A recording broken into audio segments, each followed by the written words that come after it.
Hi hello friends, எல்லாம் என்ன பண்ணுறீங்க? நல்லா இருக்கிறீங்களா? என்ன வீடியோ பார்த்துட்ருக்குறோம்னா, அதாவது பழைய முறையில் நெல்லை விற்கும் வீடியோ. அதாவது நெல்லை வேக வைக்கிறது பாருங்கள், எப்படி வேக வைக்கிறாங்க பாருங்கள்.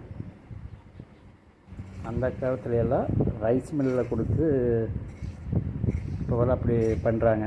மாடர்ன் ரைஸ் மில் அது இதுன்னு இருக்குது. ஆனால் இது அப்போவெல்லாம் இது மாதிரி தான் நெல்லை வேவிச்சுக்கிறாங்க பாருங்கள்.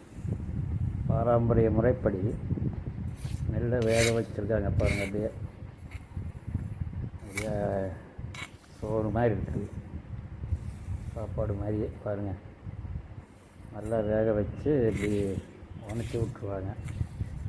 உணச்சி விட்ட பின்னாடி அதை அரைச்சோம்னா, கொண்டு போய் அரைச்சோம்னா அரிசியாக வரும். இதெல்லாம் எப்படி யாருமே பார்த்துருக்க மாட்டாங்க. நம்மளுக்கு எப்படி அரிசி வருது அப்படின்னு யாருக்கு தெரியாது. எப்படி வேக வச்சுட்டு சாக்கு மூடி அந்த ஆவி மேலே வராமல் இருக்கிறதுக்காக மூடி வைக்கிறாங்க.